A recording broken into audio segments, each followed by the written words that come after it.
All right, so the two videos I was explaining that I wasn't allowed to use, but I'm hoping that just I can show you the titles and they won't flag me for it. But this right here, this is the Amasi one I was telling you about. And like I said, when you see the brother that's in the video, you know he's everything I was talking about. He's black, but he has a red face. You know, in his face there, he's got the long hair. She's talking to a guy that lives out there that they're hooking up that knows the land. He's grown up around there, so they're working together to kind of make it a safe haven. You know, like a fallout for the people, or just if you want to get out of this crazy society. It seems like they're putting together something to where let's go back to appreciating the earth. You know, wake up at when the sun comes up and go to bed at natural times and stuff like that, and you know connect back to the earth and the creator and the so he says some interesting stuff. Like there's artifacts he mentions that are still there, that are found along riverbeds and stuff like that throughout there. So he says the ancestral tools are all there from when they were there. So I thought that was pretty interesting. And this is the other one. This is the one I was telling you about with the Rastafarian that's in America that was explaining, you know, that the Rastafarians here in America have a prophecy that they're supposed to meet up with the Hopi elders and restore the Rastafarians and the Hopis to one people again. So he says some interesting things. Other stuff, I think he's whack, but he says just enough of other things that I'll go and look up because, I mean, it's just a different opinion, I guess, than what the norm. So they're both here, and these are the ones I wanted to show you. You're probably looking at what the heck is the sigil magic that I'm looking into. I guess I'll go ahead and my sister, my older sister that lives in Florida, she has a son, and her son's father, he practices voodoo. He's from one of the islands down in the West Indies. I don't remember all that, but he comes from a family that practices voodoo, and he did like all this stuff, cut his son's hair. Doesn't want anyone else cutting it.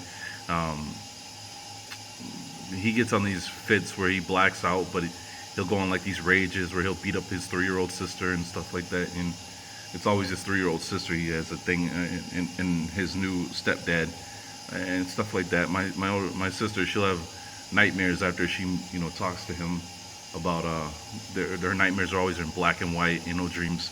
And she told me something interesting that one day her baby dad brought shoes for their son, and the shoes were like 2 sizes too big. She got rid of them, but I thought, maybe she should have took them apart to see if he had put a hex bag in it, because I thought that was really weird. And someone else had mentioned to me from work that it's to allow spirits to stay in the house longer than they should by putting them in a size 2 sizes too big. And right now, my nephew, he just really acts out, and he can't control it. The school's saying they want him on meds. My sister says she doesn't want him on meds. So I was looking to see if there's anything to fight against the chain that he has on him, and that's why I ran across sigils. I mean, I know from what I'm seeing, there's nothing I should dabble in or anything like that. But what I thought was interesting was that at the end of watching this video about sigils, I remember seeing sigils at the end of rap videos when I used to watch this stuff, right? And I wanted to play it, but then I thought maybe it's not for the best, right? But the way they showed, you write out a word, you strip out the vowels, and you just use, the remaining words to come up with a sigil and stuff like that. I'm like, we've seen that with all these logos with Rick Ross and was it the boxer Manny Mayweather and all these other guys. They're flashing sigils in front of our face, and I didn't even catch it, never caught it. So that's why that's there. One thing, I was listening to a guy who's this one down here talking about the sigils and Torah and stuff. I couldn't help but think about when the children of Israel were leaving, Egypt, right? The blood of the lamb that was put up on the door. I remember reading about the voodoo and how you put a sigil over your doors of your house, and I thought that was crazy because I was thinking, the blood of the lamb being over there, so the angel of death passes over, you know, the what is that really? I mean, is it just that simple, or is it something symbolic? You know, like do you put the name of Haya over your door, you know, in Hebrew? You know, I mean, I would never dabble in any of this stuff, but I just thought about that when I was reading that. I want to get to something that I thought was crazy, crazy. See this? This is out in Utah. I don't know if you can see those figures really well, sketched all on the wall.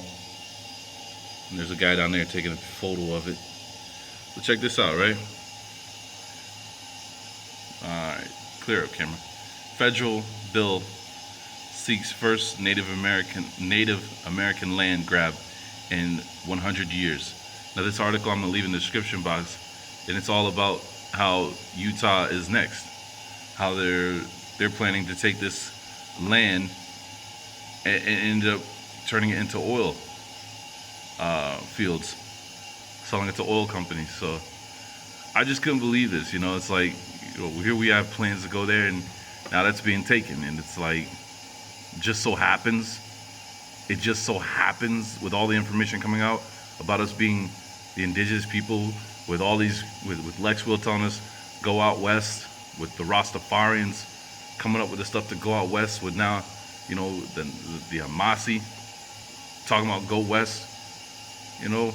And it takes you back to when you read about the Black Cat people in New York, when in along Lake Erie, when they said that their homeland was to the west, but their enemies were out there, and that's why they were over here on the east.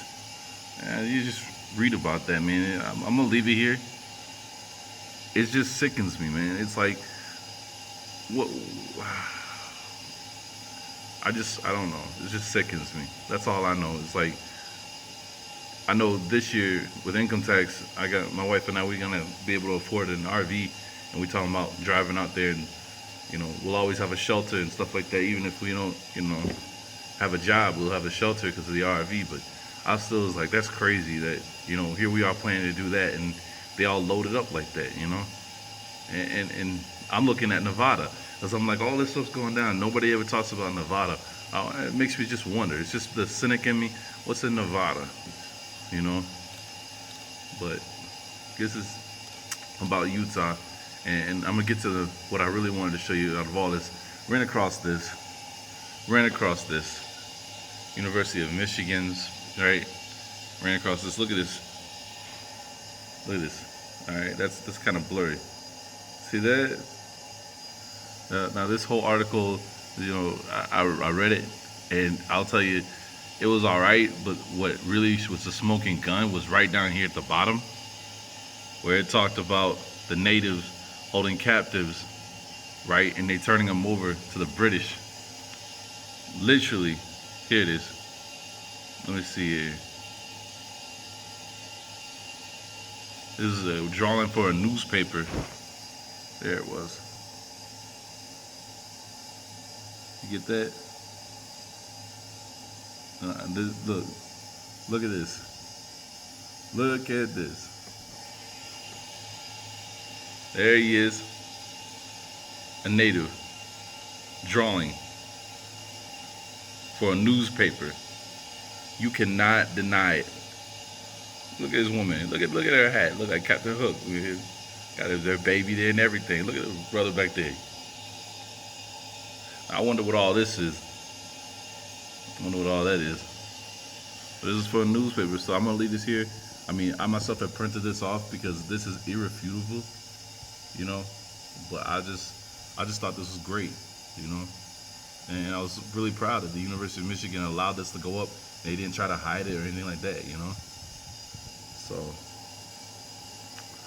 anyways, I know that's a lot, but it's just stuff I just wanted to get out there to you. Anyways, it's MW Smith. I'm out. Take care, everybody. Oh, yo, you gotta love the pipe. You gotta love the pipe. I don't care what anybody says. You gotta love that. Like my tobacco.